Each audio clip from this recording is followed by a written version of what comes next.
Buenos días, el día de hoy nos encontramos con la psicóloga clínica de niñas y adolescentes Marta Barros. A continuación nos gustaría que usted se presente y nos cuente brevemente acerca de su formación psicoanalítica. Bueno, mi formación, como usted lo mencionó, yo soy psicóloga clínica infantil de niños y tengo una maestría en salud integral del adolescente. En cuanto a la formación de psicoanálisis, pues como les comentaba anteriormente, la formación de un psicoanalista tiene varias aristas, ¿no?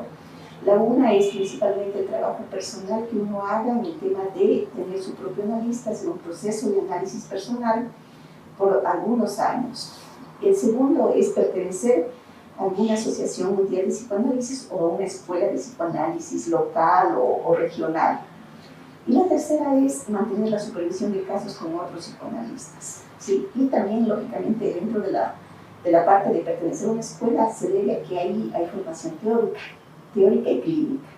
Esa es la importancia de la formación y para poder trabajar en psicoanálisis. De mi parte, yo me encuentro en todo ese proceso, de hacerlo porque me apasiona y me gusta mucho el trabajo de lo que es el psicoanálisis con niños y con adolescentes. Ya, ahora si nos puede hablar un poco más acerca de su modelo. ¿Modelo de trabajo? O sea, sería su modelo clínico que usted sigue. Ya, bueno, dentro de la clínica psicoanalítica, que es el área que yo trabajo, nosotros trabajamos en base a la subjetividad del sujeto. ¿Qué quiero decir esto? Que nosotros trabajamos sobre cada particularidad y siempre nos enfocamos en trabajar en caso por caso y nosotros le llamamos a eso el uno por uno. Cada caso es único, entonces nosotros nos centramos en la prehistoria, en la historia del paciente y en el entorno social, educativo y familiar para poder hacer un análisis y poder hacer una intervención. Nos diferenciamos mucho de los otros modelos terapéuticos, digamos así, nos diferenciamos porque trabajamos el caso por caso. No es que aplicamos, no tenemos técnicas, no tenemos métodos que aplicamos a todos por igual, sino que cada caso trabajamos con la singularidad de cada caso.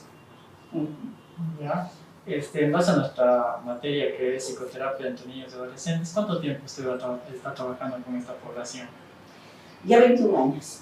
21 años. 21 años ya con mi trabajo, con niños, niñas y adolescentes. ¿Y cómo es ese trabajo que se desarrolla con los niños y adolescentes? Bueno, es un trabajo muy particular, ¿no? Porque hay, por ejemplo, no todos tienen como que esa empatía de trabajar con niños y con adolescentes, ¿no? Entonces, el trabajo se desarrolla sobre todo con los niños con el juego.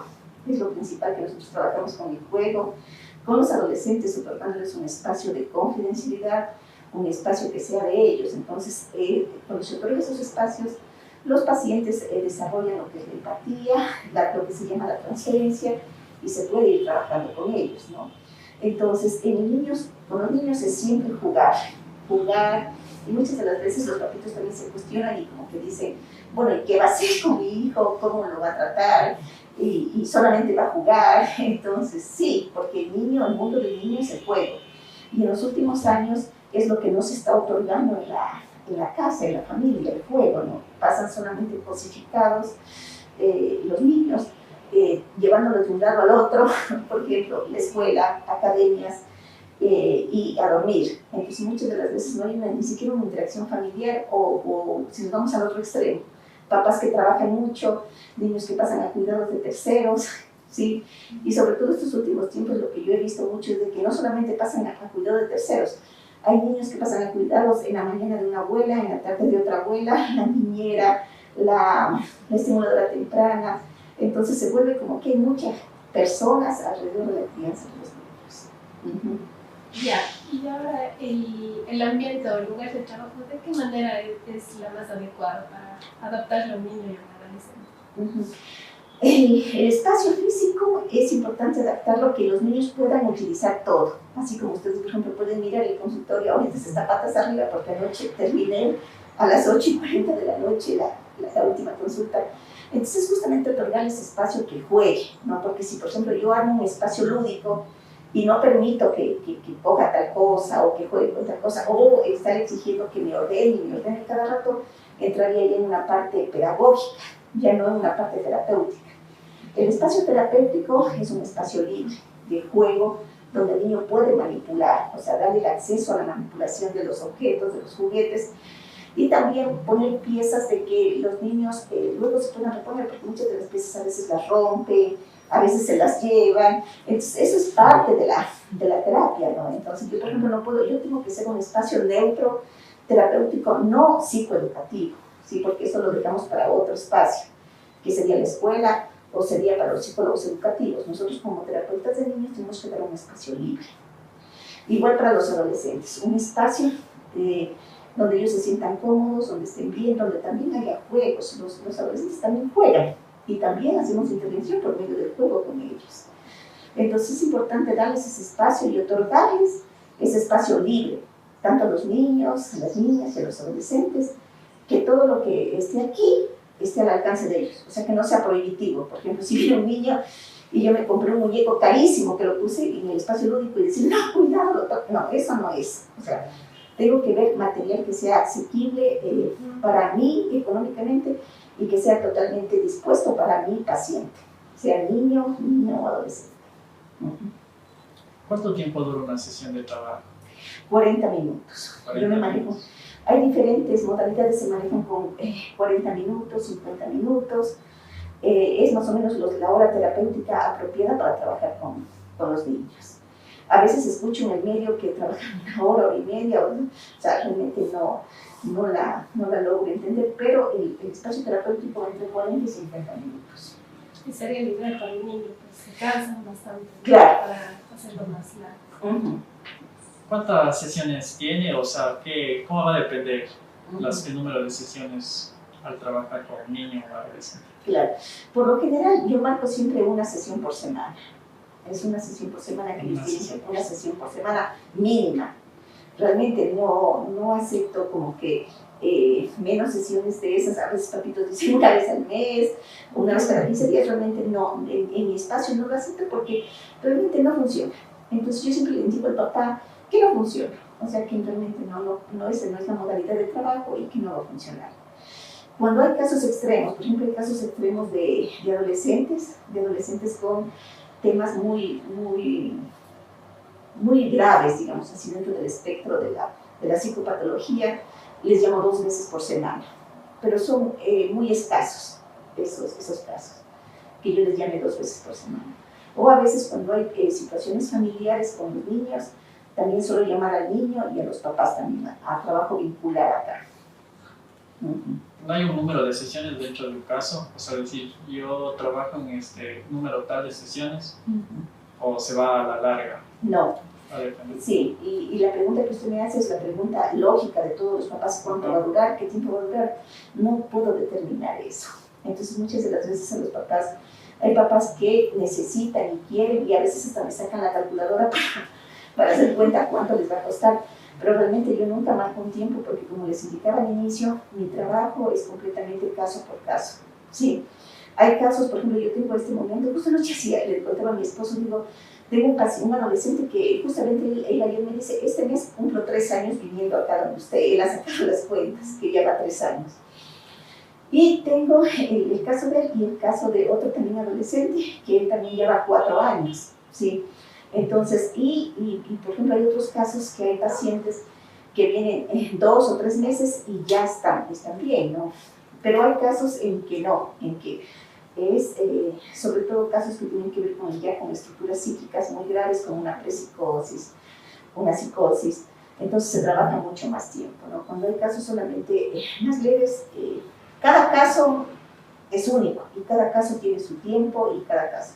Así como les cuento estos extremos de años, también he tenido pacientes niños que, por ejemplo, vienen por miedo o por cosas, y los papás me reportan que ya al mes o a los 2 meses ya no están con ese temor, ese miedo, entonces lógicamente se les da el alta. Entonces así, hay de un extremo al otro, los tiempos son indeterminados para cada caso. Y tomando en cuenta esto que nos hace referencia de que cada caso es llevado de manera individual, ¿no es cierto? ¿Cómo se establecería o cómo podríamos hacer nosotros para establecer una relación terapéutica con los niños o con los adolescentes? Eso me parece que viene un poco su pregunta por un tema de la transferencia, o por qué lado me hace esa pregunta. en el hecho de que, como nos comenta, que la primera sesión, digamos así, comúnmente vienen los padres, según lo que nos hace entender. Entonces, la siguiente sesión, o ya la sesión que se va a trabajar con el niño, ¿cómo usted como profesional establece esa relación con el niño para que él pueda abrirse y pueda colaborar también, digamos así, o apoyar a usted en esto de la sesión? Bueno, es la transferencia. Ya. Eso que se llama es la transferencia. Cuando usted crea una transferencia, yo siempre digo que cuando ya se da la transferencia, ya es un 50% del trabajo que usted tiene, ¿sí? Y luego de eso ya se va haciendo el trabajo con ellos, se va analizando qué estructura tiene y sobre todo en los niños uno va analizando en qué etapa de desarrollo psíquico el niño, o sea, por ejemplo, me traen un niño de 3 años, 4 años, yo veo si es que ya está constituido su yo, si ya hay la parte si ya pasó el estadio del espejo, si lo pudo construir, no lo pudo construir, estamos todavía como en situaciones primitivas que ellos no pudieron tener un buen desarrollo. Entonces yo voy analizando eso en cada niño y según eso marco mi trabajo con él. Por ejemplo, ahora en pandemia, tengo muchísimos casos de niños menores de 3 años, tengo bastantísimos pacientes menores de 3 años que estamos con un problema de sociabilización con ellos, ¿sí? Tienen pánico social, o sea, no pueden estar en reuniones, en cumpleaños, en la escuela, tienen miedo de los otros niños. Entonces ahí vemos que hay una falla en la constitución de su yo, o sea, ha ido dándose unas fallas en su yo de interactuar con el otro, ¿sí? Y sobre todo también el contorno familiar, porque por ejemplo estos niños que ya se les dificulta la relación han sido papás que tienen mucho miedo de la pandemia, se han encapsulado completamente, ni siquiera han salido a ver a los abuelos, que lógicamente eran las personas de más riesgo, ¿no? Y tenía su lógica de no relacionarse con ellos, pero han sido familias muy encapsuladas, estos niños muy tomados por sus padres, muy protegidos o sobreprotegidos, y luego de eso presentan dificultades. Entonces yo tengo más o menos unos 8 casos de esto, pero cada caso es diferente, ¿sí? Por ejemplo, anoche estaba hablando con la estimuladora temprana de uno de estos nenes, y veíamos que se nos está haciendo como que grave la situación, ¿no? En cambio, tengo otra nena que justamente venía hablando con la terapista de estimulación temprana y veíamos que ya va avanzando. Entonces, cada caso es diferente. Entonces, ¿qué sucede? Una vez que yo tengo la entrevista con los papás, depende de la edad de los niños. Por ejemplo, tengo niños que quieren que la mamá esté sentada donde ustedes están y él esté trabajando conmigo y cada rato se asoma a verle que la mami no se vaya. Entonces, toda esa apertura yo la doy porque, o sea, yo no puedo, como en otros lugares, o sea, me han contado que los cogen a los niños, los separan de los papás y adentro están llorando, o sea, lo mío no. Si la mamá y el papá tienen que estar sentados ahí, yo no tengo problema, mientras yo trabajo allá con el niño, hasta que él vaya teniendo una seguridad de irse quedando conmigo. Hay otros niños, en cambio, que ellos mismos vienen, me tocan la puerta, entran y dicen chao, y entran. Entonces, eso es el trabajar uno por uno y crear la relación ya de transferencia, tanto con el niño, y a veces también con mi esposo, conversamos que él también es psicólogo. Yo tengo una doble labor en la transferencia, porque realmente les puedo decir que he tenido siempre el 100% de transferencia con niños, ¿sí? El 100%, con adolescentes un 90%, porque a veces los adolescentes no quieren venir, pero bueno, eso es otra cosa. Pero a mí me toca una doble transferencia, porque me toca la transferencia con el niño, que para mí siempre ha sido buena, y la transferencia con los padres. ¿Sí? Entonces a veces los papás no les gusta lo que uno les dice o no les gusta escuchar las cosas que están pasando con su hijo o simplemente no aceptan el diagnóstico que uno les da. Entonces lógicamente se rompe esa transferencia y por lo general o no regresan o no siguen con la terapia o situaciones como esas. Precisamente con el tema de los padres es que se encamina esta segunda pregunta, más o menos, ¿cómo es el trato con ellos? Cuando usted empieza ya las sesiones con los niños y adolescentes, ¿los involucra en este proceso? ¿Únicamente les informa o los combina o simplemente hay papás que no participan? Volvemos de nuevo al caso por caso. Todo mi trabajo es caso por caso, ¿sí? Por ejemplo, cuando me vienen en el tema de niños y niñas, por ejemplo, cuando me viene el tema de que hay papás que son muy intrusivos, o sea, hay papás que son intrusivos hasta en el aspecto personal del niño. Por ejemplo, tengo una mamita que dice, no, es que yo la baño y la niña tiene 9, 10 años, no, es que yo le tengo que limpiar sus áreas íntimas, yo tengo que revisar que nadie le haya tocado. O sea, uno acá escucha muchas historias, acá sentado, ¿sí? Y en cambio también hay otros papás que en cambio son vuelta muy permisivos, son muy despreocupados, que ni siquiera, por ejemplo, saben que no sé, que el niño tiene alguna situación en su cuerpo, cosas como eso, ¿sí?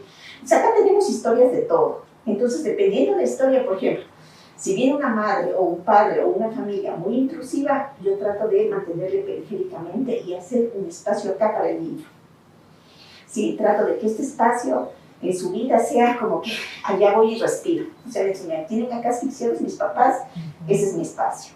Entonces, con los niños, pero la mayoría de los casos en niños y niñas participan los papás de manera vincular. O sea, yo les llamo a sesiones sobre todo porque cuando hay casos, por ejemplo, de que yo veo alteraciones en el trato, en la crianza de los padres, ¿no? A veces hay padres muy angustiados, muy sobreprotectores, entonces yo tengo que trabajar.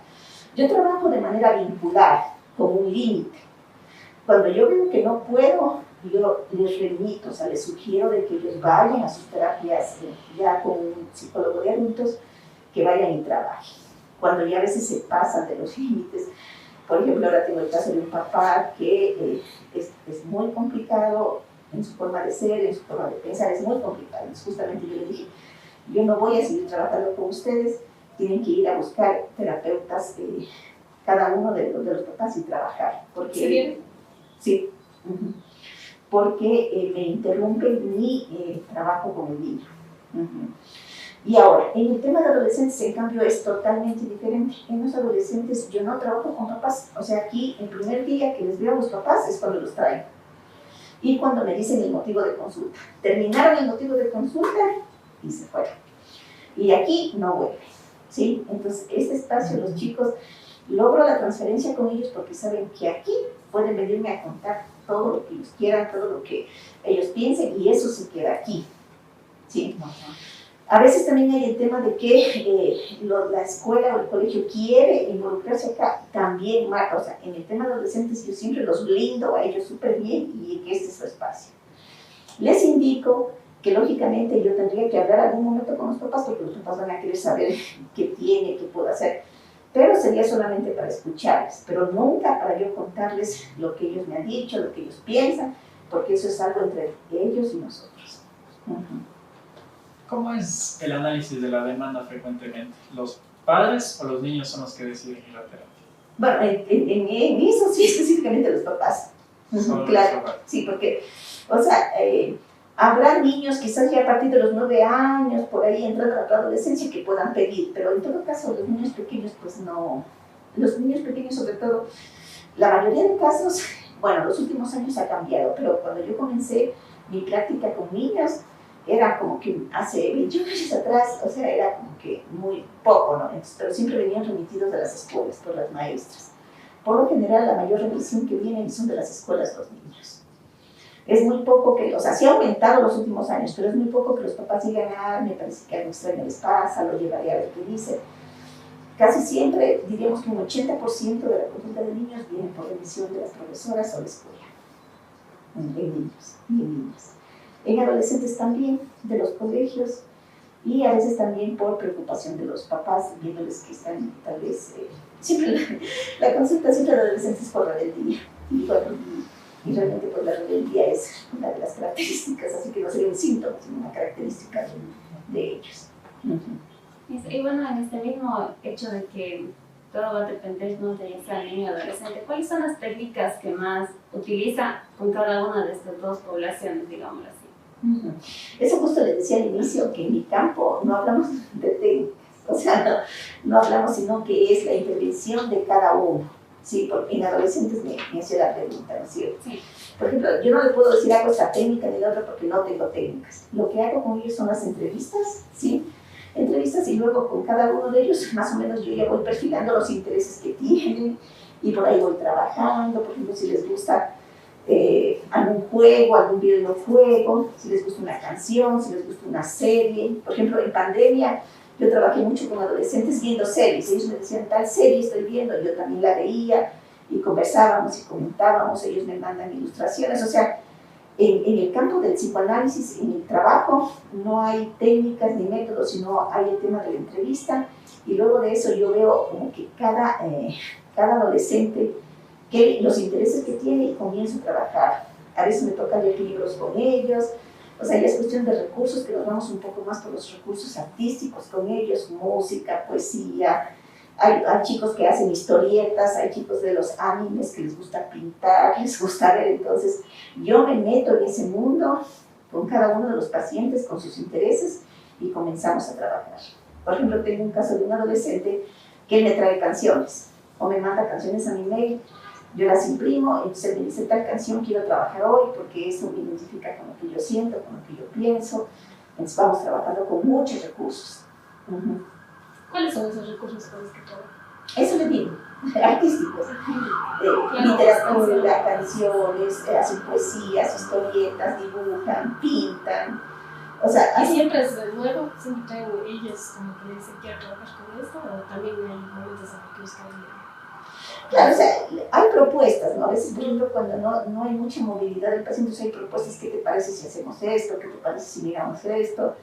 ¿Qué miras? ¿Qué ves? ¿Qué intereses tienes? ¿Jugamos? ¿Qué hacemos? Entonces, las propuestas son así como que en mi campo es mucho el tema de la creatividad, ¿sí? O sea, el tema de la creatividad, cómo yo creo, tomo el síntoma, lo ayudo a metabolizar, ¿por medio de qué? Por medio de qué nos puede ir bien y lo hacemos con el paciente. Nuestra pregunta, bueno, va básicamente enfocada en eso, ¿qué hacer cuando hay un desinterés por parte de los jóvenes o de los niños? Bueno, eso le decía, realmente en mi práctica sí, con los niños nunca he tenido ningún, o sea, les puedo decir así, del 100%, ellos más bien, el rato que ya se acaba, es como que, ay, no me quiero ir. Pero los adolescentes sí es como que más una, no diría dificultad, sino que podríamos decir, sí es un poco más de trabajo, lograr un poco de empatía y transferencia con ellos, porque primero a ellos no les gusta venir, o sea, a los adolescentes no les gusta venir. Dicen, yo no estoy loco, o mis amigos o alguien se va a enterar y que voy al psicólogo y yo no estoy loco. Entonces, ellos todavía pareciera de que no, ese comentario pareciera del siglo pasado, pero se mantiene entre los adolescentes. O sea, se mantiene, por ejemplo, hasta para hacerse bullying, por ejemplo, si sabe que, claro, como vos eres loco, por eso vas al psicólogo. O sea, hay ese problema actual, ¿no? Entonces, tienen resistencia. Entonces, nosotros trabajamos con ellos en escucharles, en ir trabajando y crear ese espacio, o sea, crear los espacios para que ellos vean que es un espacio confiable, que es un espacio que por ejemplo, uno de los chicos que ya viene varios años conmigo, yo ya le di de alta, pero él siempre regresa, o sea, hay meses que tiene, y él regresa porque dice, la única persona con la que puedo hablar es con usted, o sea, porque en otro lado no me entienden lo que yo digo, lo que yo quiero, pero usted sí me entiende, y aparte de que me entiende, me ayuda. Entonces, se crea ese espacio acá, y por ejemplo, cuando no hay, ¿qué sucede? O sea, sucede, no todos los adolescentes se quedan, hay adolescentes que vienen y dicen, no sé qué decirle, es que no sé qué decirle, es que no sé qué contarle, ¿sí? Entonces uno trata de trabajar un poco eso que se llama resistencia, porque eso se llama ya tener una resistencia, ¿no? O sea, ya no querer. Entonces yo trato de trabajar, hago mi supervisión del caso con otro analista con más experiencia, lo trato de trabajar, pero cuando ya lo mismo se da, yo les digo a los chicos, mira, o sea, si tú no quieres venir, dime, o sea, no hay ningún problema, o sea, retírate de la terapia y cuando tú quieras volver, puedes volver o puedes buscar otro terapeuta, ¿sí? Entonces ellos muchas de las veces, por ejemplo, el último caso que me sucedió hace 2 meses es que si yo le digo a mi mami se va a poner brava, si yo le digo que me quiero retirar, entonces digo, ¿qué te parece que si tú me autorizas a mí? Y yo le digo que tú ya no quieres venir y que si tú ya no quieres venir, yo no tengo nada que trabajar acá, ¿sí? Entonces ella me dijo, sí, está bien, porque ya no quiero venir. Entonces cuando yo le hice, le mandé a la mamá una cita, vino la mamá y le dije, mira, ¿sabe qué? Pepita ya no quiere trabajar, yo pienso que ya trabajó el tiempo que quiso trabajar y ya no quiere. Y si ella no quiere trabajar, yo aquí no voy a poder avanzar más con ella. Entonces, bueno, le conversé a la mamá aceptó y esa es la forma como se manejan porque ya no quieren venir los adolescentes.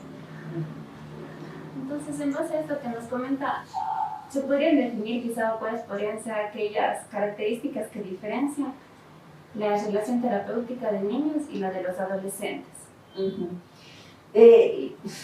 sí se marca una gran diferencia porque, por ejemplo, la mayoría de niños son traídos por los papás o remitidos por la escuela. O sea, los niños son traídos, lógicamente, porque, como les digo, ellos como chiquitos no van a decir, ay, tengo este problema y lléveme, ¿sí?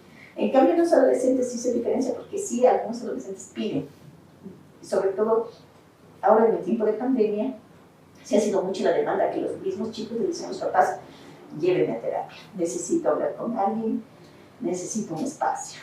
Entonces, sí hay como que, en cuanto a la demanda, hay una gran diferencia. Los niños son traídos acá y los adolescentes, algunos son traídos y otros son por propia voluntad que piden este espacio terapéutico. Ya. ¿Cómo sería, cómo es el manejo de la, si bien de la transferencia, ya nos habló de la contratransferencia en este caso? Es digo, a veces sucede, o sea, nosotros no manejamos la contratransferencia, pero bueno, como es un término que nos enseñan en la universidad, este tema de la contratransferencia, por ejemplo, muchas de las veces, yo le veo ahí cuando se presentan las resistencias, que yo le decía, ¿no? Se resiste, o sea, hay resistencias en todos, en los niños también, hay resistencia, ¿no? Entonces hay un poco de resistencia. Entonces ahí es lo que yo le digo, o sea, por ejemplo, a mí, ¿qué hago yo en mi campo terapéutico cuando yo noto esa resistencia o contratransferencia, tal vez que ustedes la mencionan? Yo comienzo a leer, o sea, tengo que comenzar a teorizar sobre ese caso, tengo que hacer supervisión, como les menciono, con otro analista, ¿sí? Y comenzar a pensar sobre ese paciente, a ver, ¿qué puedo hacer? ¿Puedo hacer algo más? O también, otro de los casos también es remitirle a otra colega, porque puede ser que conmigo no empatiza, pero quizás con otra persona sí. Entonces ahí hay varias alternativas. Tratar de tramitarlo yo, o sea, tramitarlo por medio de teorización, de la supervisión, de ponerme a pensar en ese caso una salida, intentar nuevamente con el sujeto poder ver que el adolescente me manifieste si tal vez le incomoda algo, le molesta algo. Y la tercera es remitirle a otra persona, ¿sí? O si no, unos, como en el caso que les mencioné recién de hace 2 meses, que la chica ya estaba más o menos estable, simplemente suspender y cortar la sesión y que ella, cuando considere que tiene que regresar a un espacio terapéutico, regrese. Entonces hay varias. Nuevamente caemos de nuevo al caso por caso, ¿no? En cada uno, por ejemplo, hay casos graves, ¿no? Hay casos graves que, por ejemplo, yo no podría decirle en un caso de una depresión mayor con intentos de suicidio, yo no podría decirle a la mamá, no, retírela nomás y váyanse a casa, ¿sí? En ese caso, si es que no funciona conmigo la transferencia, tendría que yo remitirle a otro profesional para que continúe tratando ese caso, para que lo pueda sostener. ¿Usted trabaja con diagnóstico? Sí, un diagnóstico presuntivo, pero no basándome en ningún manual psiquiátrico. Sí. Sino desde el enfoque psicoanalítico. Sino desde el enfoque psicoanalítico, por ejemplo, puedo llegar a identificar una estructura. Entonces, por ejemplo, yo diferencio, ¿no? Esta estructura es una estructura neurótica, es una estructura histérica, es una combinación de las dos, es una estructura prepsicótica, es una estructura psicótica. Entonces yo, en base a eso, hago mi diagnóstico, ¿sí? Mi diagnóstico presuntivo y comienzo a trabajar. Si los papás me piden un informe, yo elaboro el informe, pero mi informe es completamente descriptivo, en el sentido de que presenta tales conductas y que por tal o tal motivo y todo eso, pero nunca yéndome las etiquetas de los manuales. No utilizo las etiquetas de los manuales. Muchas de las veces me encuentro con instituciones educativas que los psicólogos salen con esa formación de los manuales, de los test, así todo, así súper, me cuestionan. Entonces yo realmente defiendo mi posición en que, primero, en los niños nunca hay un diagnóstico. Sí, o sea, porque me acuerdo que algún tiempo el Ministerio de Educación nos pedía diagnósticos definitivos. ¿Cómo puedo yo hacer un diagnóstico definitivo de un niño que está creciendo, que se está desarrollando? El empuje propio del desarrollo hace que maduremos, todos, no solamente los niños. Por ejemplo, lo que yo fui en la adolescencia no puedo ser ahora que soy adulta. Todos cambiamos, todos evolucionamos, entonces nunca podemos poner un diagnóstico definitivo. Peor aún en los niños. Entonces, siempre es eso, o sea, yo no puedo marcarle a este niño con algo y decir que esto tiene, ¿sí? Sino que hacer una descripción de las conductas del síntoma que presenta y lo que se recomienda hacer.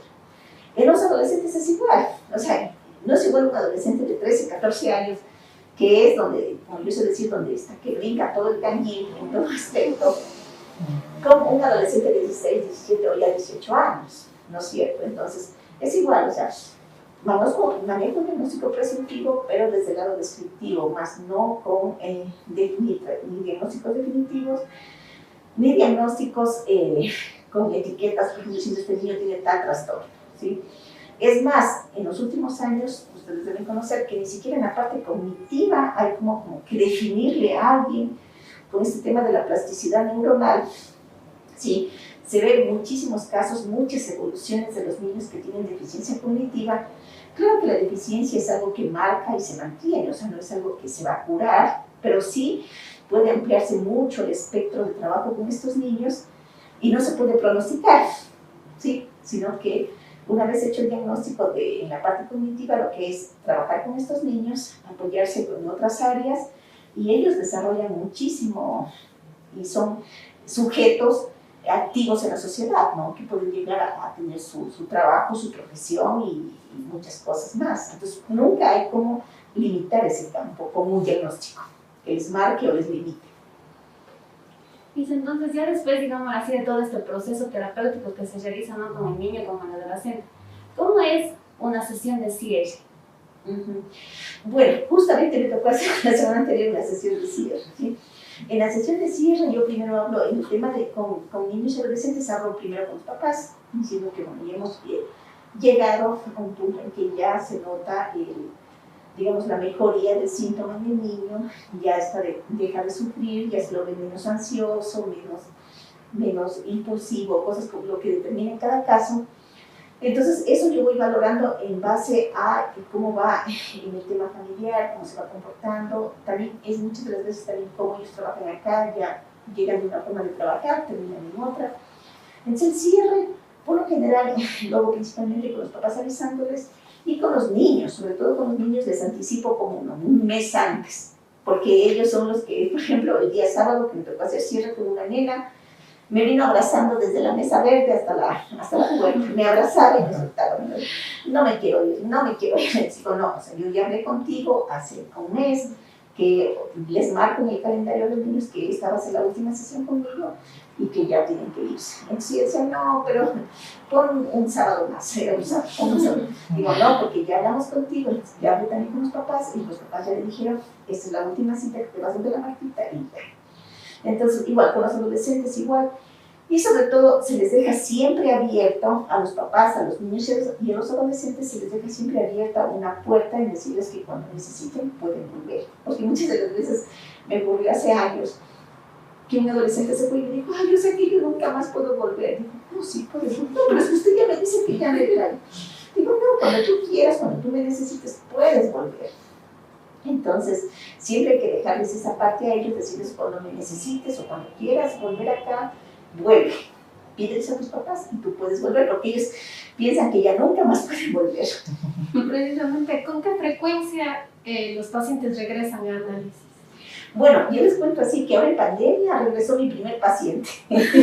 Cuando yo empezaba recién mi práctica de psicología, este guagua estaba en primero de básica, o sea, perdón, segundo de básica, tenía 6 años, ¿sí? 6 años y ahora, bueno, no sé mucho, pero en años, pero la relación es que ahorita ya tiene 21 años y estaba estudiando en México y por la pandemia le tocó regresar y regresó, bueno, él fue mi paciente cuando tenía 8 años, cuando tenía 15 y ahora que tenía 21 años volvió nuevamente a la terapia. Se le dijo a la mamá, dame el teléfono de la ratita. Entonces, le regresó y yo, bueno, estaba estudiando en México y por la pandemia, ahora ya se regresó a México, ya se fue a México y está por graduarse ya. Y vienen con situaciones distintas. Claro, diferentes etapas de la vida, diferentes situaciones. Ahora ya vino enamorado. Sí, entonces así hay pacientes que vuelven, o sea, son niños y luego ellos se acuerdan y dicen, o los papás, entonces yo ya los veo de chiquitos, adolescentes y ya es como el caso de él fue uno de mis primeros pacientes y ya está en los 22 años, porque el año pasado tenía 29 años. Como mencionaba, el trabajo aquí es individual, pero hay casos en que se puede manejar grupal, hermanos, No me gusta como que el uno invade el espacio del otro. Sí. He trabajado con hermanos muy poco. Sí, he tenido casos de que viene un hermano y a la par está el otro hermano también, pero muy pocos. Y sobre todo trato de, como le digo, volvemos nuevamente al caso, porque o sea, depende. Por ejemplo, si es el caso familiar, puedo atenderle al hermano, a la hermana, sí, y hacer vincular con los papás, lo hago. Pero si yo veo que ya son situaciones muy críticas, porque hay síntomas muy críticos, les separo. O sea, este adolescente va donde tal colega, yo me quedo con este paciente y el otro va donde un psicólogo. O sea, no me gusta que los espacios se compartan, sino que cada uno sienta en verdad que es espacio. Entonces, como vemos, el trabajar con niños y adolescentes denota como tal unas características, unas habilidades del terapeuta que deben estar siempre sobresalientes. ¿Cuáles podrían ser estas características o habilidades que el terapeuta que quiera trabajar con niños debe desarrollar? Por experiencia personal, creo que primero, o sea, debe gustarle jugar. O sea, si a usted no le gusta jugar o usted no es una persona divertida, o sea, no, porque acá el tema es de aquí, por ejemplo, si ustedes vienen en la tarde van a oír gritos, van a oír saltos, van a oír canciones, hay niños que me ponen música, bailemos, o sea, depende mucho de que a usted le guste jugar y que tenga esa apertura para ser creativa y actividades, ¿sí? Hay a veces que me toca, por ejemplo, yo siempre digo, hasta mi vestimenta es informal porque a mí me toca estar rodando por el piso, me toca ir manchada de pintura. Por ejemplo, ayer salí, creo que todavía hay rezagos por aquí, salí con todas las manchas por aquí, con las, o sea, eso, ¿no? Porque si yo, por ejemplo, yo veo a veces personas que yo les veo que dicen que aquí mismo en el edificio, que trabajan con niños, pero yo les veo así, que están con las uñas por acá, entonces yo digo, ¿cómo trabajar con niños? Porque el trabajo con niños es ese, ¿sí? La primera característica yo pienso que es un poco eso, que le guste jugar, que le gusten los niños, que le guste ser creativa, que le guste el arte, que le guste hacer como el tema de artes liberales y cosas como esas para poder trabajar con niños, ¿sí? Y con los adolescentes también. La primera característica. La segunda, o sea, formarse en el tema de niños, porque el tema de niños es muy diferente al tema de adultos. Por eso yo cuando a veces veo que me traen acá diagnósticos de psicólogos clínicos, solo clínicos de niños, o sea, yo digo, estos están en otro mundo. O sea, hay que saber el mundo y sobre todo saber mucho el proceso de lo que es ser niño en cada época. Por ejemplo, un niño de hace 20 años no es el mismo niño de ahora, ¿sí? Entonces yo también tengo que irme actualizando, yo también tengo que irme acoplando a la época con los niños y con los adolescentes, ¿sí? Por ejemplo, ahora, con los papás, ¿cuál es la demanda que tienen los papás? Mi hijo pasa solo en el celular, mi hijo pasa solo en la tecnología. Entonces yo no puedo ponerme en la posición de decirle, ay no, porque vamos a trabajar, yo le ofrezco que le voy a retirar. No, le digo, no, déjenle, es el recurso actual. Un adolescente sin un aparato electrónico, o sea, no tiene vida, no tiene mundo. Lo mismo no iba a decir 20 años atrás, ¿sí? Entonces, uno para trabajar con niños y adolescentes tiene que gustarle mucho, ser muy creativa, muy práctica, y sobre todo ir a la par del mundo actual, de la cultura y de la época de niños y adolescentes para poderles ayudar a tramitar sus síntomas. Bueno, actualmente nosotros estamos viendo lo que es bastante el self del terapeuta. Entonces, esta pregunta sería, ¿cómo es, si existe alguna diferencia en el trabajo con niños y adolescentes en tanto su self? Va por ahí, o sea, yo no me marcaría, no tendría una marca, no podría marcar la diferenciación. ¿Por qué se le digo? El continuo de mi trabajo es el juego. Es el juego, hay chicos que vienen acá, me cuentan cachos, me cuentan chistes, yo también tengo la contraparte de lo mismo. Entonces, no, el dinamismo casi siempre es el mismo, con los dos. Se emplean espacios de aquí de psicoeducación, usted ya lo mencionó anteriormente que no trabaja aquí, y prevención también en el caso de adolescentes, niños. No, eso justamente, no recuerdo la semana pasada con quien conversaba, es que lamentablemente en estos espacios, por ejemplo, sí, o sea, yo pienso que deben marcarse los espacios, ¿no? Por ejemplo, yo pienso que la psicoeducación la debe utilizar las instituciones educativas, ¿sí? claro que hay dentro de las modalidades de la psicología, hay métodos y terapeutas que utilizan psicoeducación, pero bueno, lógicamente respeto los espacios de cada uno, pero para mi visión, desde el ámbito terapéutico, la psicoeducación debe tener otro lugar, así como el condicionamiento, ¿sí? El condicionamiento para las maestras, el condicionamiento funciona allá, pero no me lo trasladen acá, a un espacio terapéutico. Entonces, yo pienso que sí hay una diferenciación. Y en el tema de la prevención, por ejemplo, nosotros lamentablemente, le digo, por ejemplo, a veces hay papitos que me traen y dicen, ay, no, es que yo la traigo para prevenir que no sea, por ejemplo, rebelde, para prevenir, digo, no, yo no hago eso, porque lo que yo trato es el momento del síntoma. Porque lamentablemente yo no puedo trabajar en un niño de nuevo 10 años diciendo en prevención en mi campo, hablando de mi campo. No puedo trabajar en prevención porque yo no sé qué va a desarrollar. O sea, yo no tengo la bolita mágica para proyectarme a ver este niño, este preadolescente, qué síntoma va a estallar en la adolescencia. Siempre estalla el síntoma en todos. Yo no sé qué va a estallar cuando llegue la adolescencia. Si yo ponerme a hacer prevención primero, no tendría como que el principio ético de cobrarle a un papá que me diga vengo para que le prevenga. O sea, yo no puedo prevenir. Esperemos que llegue y veremos que llegue. Es como, por ejemplo, nosotros de aquí. Al 2022 no sabemos qué va a pasar. No sabemos si la pandemia va a volver, si la pandemia se va a extinguir. No sabemos. Entonces nosotros vamos a decir, vamos a prevenir. Claro que nos dan consejos médicos, que es otra área. Pero nosotros, por ejemplo, no podemos, por ejemplo, decir, psicológicamente vamos a prevenirnos a lo que venga el 2022, en que si vuelve la pandemia, no, porque no sabemos qué va a pasar y en ese momento no vamos a estarnos pensando y pensando en lo que va a venir. La prevención es psicoeducativa. La prevención es psicoeducativa y la prevención es informativa, para mi forma de ver. Pero en mi espacio terapéutico, uno trabaja con el síntoma que llega ese momento. Precisamente ahorita que estamos hablando de la pandemia, ¿cómo llevó a cabo las sesiones con los niños y adolescentes? Bueno, sabe que eso para mí, bueno, creo que fue una sorpresa para todos el tema de que vino la pandemia y nos dijeron todos a un confinamiento total, ¿no? Entonces, los primeros 15 días de confinamiento me quedé paralizada por el miedo, paralizada porque no sabíamos qué iba a pasar. Pero yo recuerdo que yo el día que el gobierno dijo, este es el último día, que creo que fue el 15 de marzo, que fue el último día, yo estaba viniendo a trabajar, yo oí en la radio, cuando yo llegué aquí, yo me puse a pensar, ¿qué me llevo de aquí a la casa? O sea, ¿qué me llevo de aquí?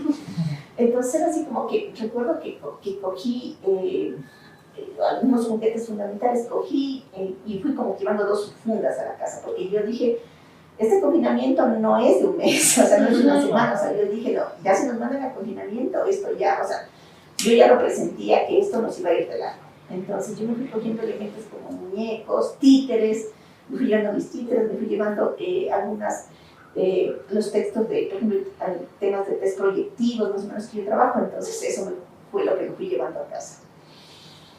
Los primeros 15 días, así. Y luego de eso, mi esposo, como él es psicoanalista de adultos, él ya comenzó a atender. Y fue la primera vez que oí Zoom. Entonces yo digo, ¿cómo? Dice por Zoom. Entonces él comenzó a atender. Entonces yo lo que hice es escribirles a todos mis pacientes, ¿sí? A todos mis pacientes a decirles que yo les voy a dar a todos una cita gratis por Zoom para ver con quién puedo y con quién no puedo. Entonces, por ejemplo, decirles del 100% de esto me aceptó el 30%. Pero el 70% dijo no queremos. Entonces, ese 30% que aceptó, hicimos la prueba y el 30% se quedó. Entonces yo trabajé con ese 30% en pandemia por medio de Zoom y para mí fue algo increíble, o sea, fue como una anécdota increíble porque los niños trabajaron súper bien por Zoom. Y hubo adolescentes que trabajaron mucho mejor por Zoom. Entonces fue una sorpresa que más bien para el mes de mayo y junio, por ahí que ya regresamos a trabajar así como poco a poco, para el mes de julio y agosto más bien estos adolescentes que trabajaron por Zoom, yo ya les di de alta porque nos fue tan bien por Zoom. ¿Por qué nos fue tan bien por Zoom? Porque ellos me compartían pantalla, me mostraban los juegos que hacían, jugaban conmigo, o sea, como que parece que hubo más recursos para trabajar con ellos. Entonces fue increíblemente bien. con En niños y base adolescentes. a esto que nos comenta, no sé si es que usted todavía mantiene estas sesiones por Zoom o ya ahora solamente las está realizando de manera presencial. Sí, y como todo tiene su tiempo, mientras había confinamiento funcionó. Y fue como que algo natural, como cuando ya volvimos, eso ya no funcionaba. O sea, al inicio me funcionó muy bien, pero después yo ya sentía que ya no funcionaba. Entonces yo sí para el mes de septiembre del año pasado yo puse sí o sí me vienen a presencial. Claro que hubo mamás que no quisieron, con todo su derecho al miedo, con todo su derecho al contagio, pero la mayoría regresó, o sea, solamente se mantuvo un 10%, se mantuvo como que hasta este año por Zoom, pero el resto todos volvieron. En base a su experiencia, ¿qué autores se ha basado o qué textos ha ido para que vaya desarrollando su terapia? Bueno, yo soy mucho desde la universidad, desde la formación que tuve en la universidad, a mí me gustaba mucho François Dolto, que es una psicoanalista francés de niños, entonces me ha gustado mucho trabajar esa línea. Pero a medida que he ido avanzando en mi trabajo terapéutico, ahora estoy trabajando mucho desde la área de Winnicott, que es un pediatra psicoanalista, ¿sí? Entonces me he vuelto muy winnicottiana. Entonces sigo esa línea winnicottiana y también descubrí a una psicoanalista argentina que se llama Silvia Breichmann. También estoy últimamente, o sea, cada vez tengo más conexiones, trabajo mucho con colegas argentinos, entonces me voy empapando de muchos más libros y muchas más cosas. Pero por el momento me puedo definir winnicottiana. Sí. En el 2020. Ahora, ¿qué recomendaciones usted le podría dar a una persona en formación que desea desarrollarse, desea seguir la misma línea con la que usted trabaja con niños y adolescentes? Bueno, si les interesa el área infantil, si les interesa el área infantil, es importantísimo formarse. O sea, es importantísimo formarse. Yo les cuento mi experiencia. Cuando yo estuve en la universidad, en el segundo año de universidad vino un psicoanalista chileno. Sí, yo me formé en la Universidad de la SUAY. Y en la Universidad de la SUAY, cuando yo entré, la facultad se nombraba psicoanalista, la facultad, o sea, de corte psicoanalítico. Porque los fundadores que estuvieron en la facultad estudiaron en Francia, y en Francia siempre es la línea psicoanalítica con niños, en Europa por lo general. Entonces ellos vinieron con esa tendencia, entonces siempre nos traían, eran muy excelentes, nos traían cada ciclo un seminario con psicoanalistas extranjeros. Entonces yo le conocí a un psicoanalista chileno que se llama Michel Thibault. Entonces cuando yo le escuchamos a él con mi esposo nos fascinamos del psicoanálisis, y realmente de nuestra universidad somos los únicos que nos hemos quedado con psicoanálisis, porque al menos que yo conozca, puede haber más personas en la ciudad, pero de la Universidad de la SUAY, los que nos hemos quedado con psicoanálisis fuimos los dos, él con adultos y yo con niños. Entonces nos fascinó tanto el psicoanálisis que nos acercamos a él. ¿Cómo hacemos para ser psicoanalistas? O sea, ¿qué tenemos que hacer? Se nos indicó, tienen que analizarse, tienen que buscar una escuela de psicoanálisis. Y eso le estoy hablando del año 95. En el año 95, lo único que pudimos detectar aquí en Ecuador fue una psicoanalista en Quito. Luego de eso pasaron los años y pudimos contactar con la nueva escuela lacaniana en Guayaquil. Ahí está la escuela. Hicimos conexión con ellos, entonces siempre ha sido como que la formación ahí. Y luego, como han pasado los años, ya hemos tenido la formación de manera internacional, en congresos, en seminarios y muchas cosas más. Pero la formación, o sea, siempre tiene que estarse formando. O sea, la formación es constante, sobre todo en la línea psicoanalítica, siempre pertenecer a una escuela, a un grupo de trabajo. Por ejemplo, yo mantengo ya 6 años, sí, hacemos cuenta que ya son 6 años, que mantengo un grupo de estudio que se llama Clínica Infantil, Carretel. Entonces nosotros trabajamos todos los lunes. Todos los lunes nos reunimos de 7 a 8 y media y vamos trabajando los temas que elijamos cada temporada, con lecturas, con casos, con todo. Y asimismo yo también tengo otros grupos que también trabajo, ahora por Zoom, más grupos todavía. Me estoy formando. Hace 3 años hice un curso de despatologización de la infancia que me ayudó muchísimo, que lo hice en la Flaxo, en Argentina. Entonces siempre la formación es constante. Y por ejemplo los grupos de las escuelas psicoanalíticas se reúnen, tienen carteles, grupos de trabajo, seminarios casi todas las semanas y todos los meses. Ese es nuestro trabajo y nuestra formación en nuestra área, constante. ¿Usted nos podría comentar un poquito sobre esto de la despatologización de la infancia? A ver, no les mencioné, yo fui profesora de su facultad hace años, estuve en la facultad. Y luego de eso me fui a la facultad de medicina y luego de eso ya salí y dije no quiero más un régimen así como de horarios y me dediqué solo a la consulta. Entonces en el 2016 ya me dediqué, dije no, solamente me voy a dedicar a mi consulta por situaciones familiares y todo eso, necesito más tiempo para mí. Entonces, ¿qué pasa ahí? Digo, bueno, me voy a dedicar a la consulta porque antes siempre he tenido trabajos compartidos, o sea, como que siempre he trabajado en centros, y después en la universidad y más consulta, pero ahora me tocaba vivir solo de la consulta. Entonces dije, en la consulta tengo que ser buena y re buena para ganar bastante, para poder vivir y tener mi estilo de vida. Entonces me puse a preguntarme una tarde en mi casa cuántos TDAHs yo había diagnosticado en todo este tiempo. ¿Sí? Cuántos trastornos de déficit por atención y hiperactividad había diagnosticado, porque es como lo que está de moda. Ahora está de moda el TEA, el trastorno del espectro autista. O sea, ahorita todos y todos vamos donde un neuropediatra coge el DSM-5, todos vamos a tener rasgos de autismo. Entonces, cada época va por ahí lo que rige. Entonces, me puse a ver, y yo solo había diagnosticado en 15 años un caso. Entonces le llamé al neurólogo con el que trabajamos años en equipo, porque también es importante trabajar en equipo. Entonces le llamé y le digo, oye, mira, yo he diagnosticado un caso. ¿Tú cuántos has diagnosticado? Entonces me dice, yo he diagnosticado 5 casos en 20 años. Digo, entonces estoy bien. Entonces luego de eso, no sé por qué, comencé a googlear sobre TDAH, y me encontré con este curso de despatologización. Me inscribí, entré, me formé, fueron 2 años que seguí el curso, que era semipresencial, entre que tenía que ir allá y estar acá.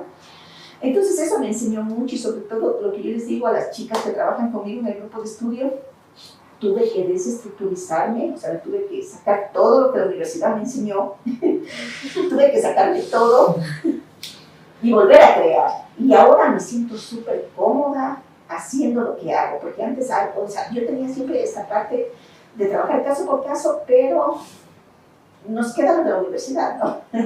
Entonces, ahora que con este curso, chao test, chao técnica, chao métodos, chao psicoeducación, sí, y me pongo a trabajar el caso por caso en la subjetividad de cada niño, en la singularidad de cada adolescente, ¿sí? Y ya no lo veo como patológico, lo que los otros los ven. Claro que cuando hay síntomas y cuando hay patologías, las existen, pero no nos salimos con este curso de despatologización, nos salimos del etiquetamiento, de etiquetar a las personas. Y sobre todo de pronosticar, porque lamentablemente yo escucho mucho en nuestro medio que a veces los niños van y dicen, tiene esto, y nunca se va a curar, y tiene que tomar la pastilla toda la vida, y tiene que hacer esto toda la vida. Y eso no es cierto. Eso no es cierto. Entonces, aparte de eso, me apasiona tanto este tema que hemos creado una red que se llama Red Infantil Juvenil. Somos 12 miembros de la ciudad, estamos entre neuropsicólogos, psicólogos, pediatras, abogados, para luchar contra esto de la patologización de la niñez y la infancia. Y sobre todo también en contra de la medicalización de los niños y adolescentes. No estamos en contra de la medicación, que hay que diferenciar. Hay chicos, adolescentes que necesitan medicación para sostenerse. Estamos en contra de la medicalización, es decir, cuando se medica de manera innecesaria, o cuando se hacen malos diagnósticos y malos pronósticos y se les pone a los chicos medicación. Y para dar ya por concluida nuestra entrevista, quisiera que nos pueda comentar el caso más interesante que usted haya tenido durante toda su carrera. El caso más interesante lo tuve justamente antes de la pandemia y justamente yo estaba siguiendo un curso sobre autismo en la ANEL de Guayaquil, en la nueva escuela lacaniana. Nos dieron un curso de autismo por 2 años. Y justo este caso yo lo presenté como trabajo final y fue escogido entre todos para que sea expuesto en el cierre del curso, ¿sí? Es el caso de un niño de 4 años que lo trajeron a consulta porque pegaba a todo el mundo. Pegaba. O sea, si él este rato entraba acá, nos pegaba a los 4. O sea, él pegaba a los abuelos, a los papás, a las mamás, al vecino, a la profesora, al compañero, él pegaba a todos, pero pegaba. Entonces, lo trajeron a consulta, me lo remitió una estimuladora temprana.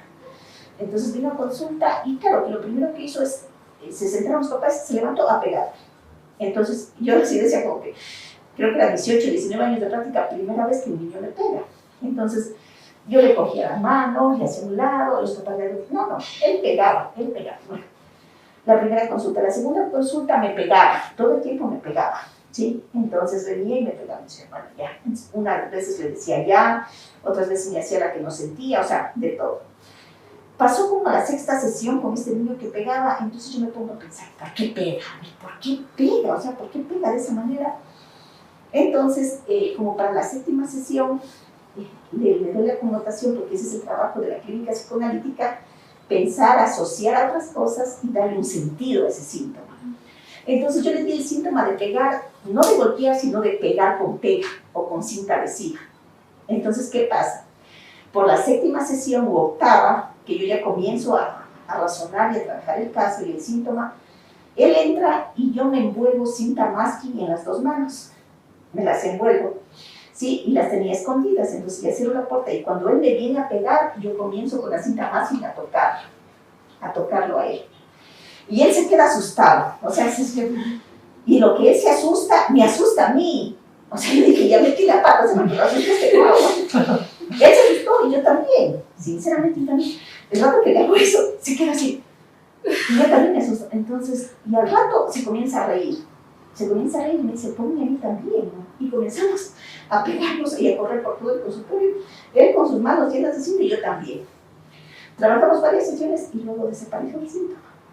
Entonces los papás me dijeron, y la estimuladora temprana, ¿qué hizo? Yo no les conté. ¿Por qué no les conté? Porque, bueno, a la estimuladora sí, a los papás no, porque los papás dicen, está loca, o sea, ¿cómo se va a poner para estar ahí haciendo eso a mi hijo, no? Yo les hablo acá y les cuento este tema porque estamos en un campo profesional, pero la gente común y corriente les dice, esa psicóloga está loca, ¿cómo se va a poner cinta, estar ahí corriendo la guagua, así? Pero le encontré el significante al síntoma y lo pude traducir con el niño. Entonces el niño dejó de pegar. ¿Y cuál era más allá? Viendo el significante familiar, era que él siempre quería estar pegado a su mamá. Sí. Porque la mamá quería estar pegada a él.